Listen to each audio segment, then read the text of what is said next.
Now, in your mind, pick what are the top 5 that are the most important to you. Once you do that, think to yourself if you would give up any or all of those for the opportunity of being in the United States of America, for the opportunity of having a second chance to make it all over again and be successful in a country. You can think about what an immigrant actually goes through, what we give up just for the opportunity of being here in the U.S. And there are many, many reasons why we may come to this country. It may be opportunity, it may be career, as it was in our family case. It may be we have our family here. There's different reasons why we come to this country. And that's where I want to start today. People come for different reasons, and members of a family may be in a different stage when they come to this country. I'm not a psychologist, but let's talk about the psychology of an immigrant. So first of all, we have to talk about what are the attributes for success. Some immigrants make it and some go back. I've met people that couldn't hack it and they had to go back. So what are the things that you need to have in mind in order to be successful? First of all, you have to have a positive attitude. You go through challenges that are mind-blowing. It is very important to have a support network. Many of us come to this country. In the case of my husband and I, it was just the two of us, and we didn't have a family, we didn't have friends. So finding that support network right away was very important to us, because you need people in order to be able to survive as you move through the challenges. It is very important to be easy to adapt, because your reality is going to change. Your expectations are going to have to drop. Another important attribute for success is to be a person who enjoys challenges.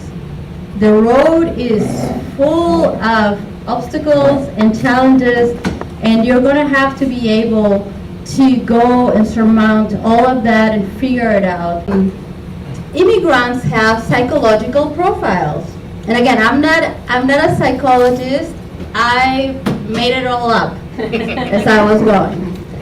There was nothing for me out there, and even I went to psychologists and they couldn't figure it out for me, so I had to figure it out for myself. Not all immigrants fit the same psychological profile. So you have one that I call disjoint passive. So this person is usually not the one who made the decision of immigrate. It may be a spouse. It's a person who is pushed into a situation where he or she feels that they don't have control of that situation. So you have a hard time coping with being out of your environment, what you know, what your world was, and your psychological and emotional process of adaptation is much, much longer. You have the person who is motivated, the active person. He's the decision maker, he has a plan, he is the go-getter, the ambitious person. So as a result, this is the person who will keep the goals in front and keep on moving things if they're in a family, in the family. This person has a tremendous willpower to keep on going in the face of all the obstacles that you have to go through.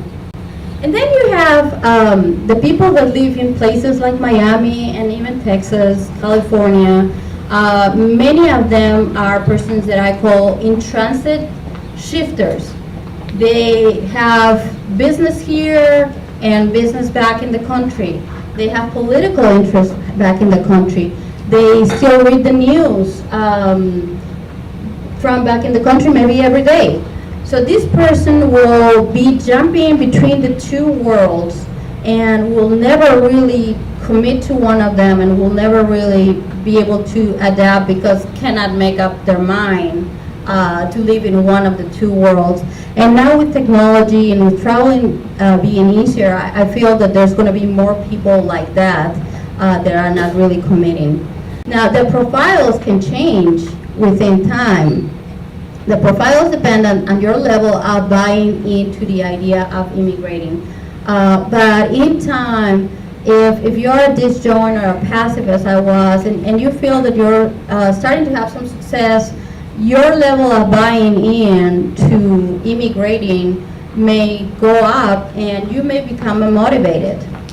Or maybe if you move to Florida, and in our case we're closer with just one plane from Peru, then maybe you become a shifter and want to have a business there and a business here. So your profiles can change. Within a family it's kind of hard just because you have to have a level, an agreement of solidarity that this is going to work. In order to make the sacrifice worth it, you have to agree as a family that you're going to try to make it work. The role of perception is very, very important for immigrants, and we live in a time where there's a lot of things thrown out there about immigrants. The messages that we receive through the media are very confusing, and even through people that we meet on a daily basis can be very confusing. So you have things like somebody may say, oh, they're exotic, I love the accent, I love the food, love it.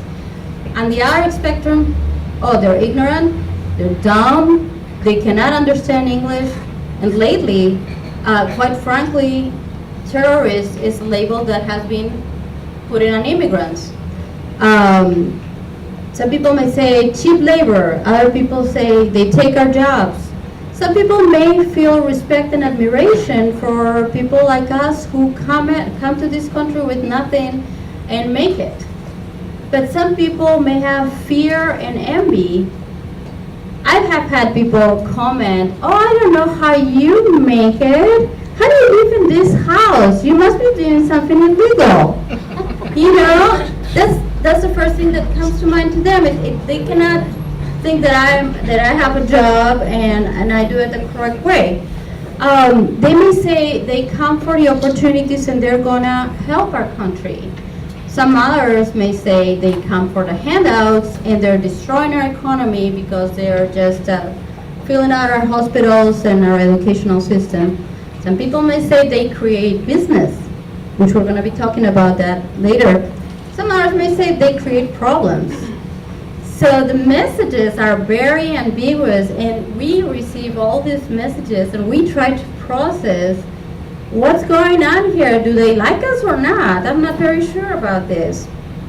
So, and all of that influence in the beginning of our stages, it really influenced how we feel about being here.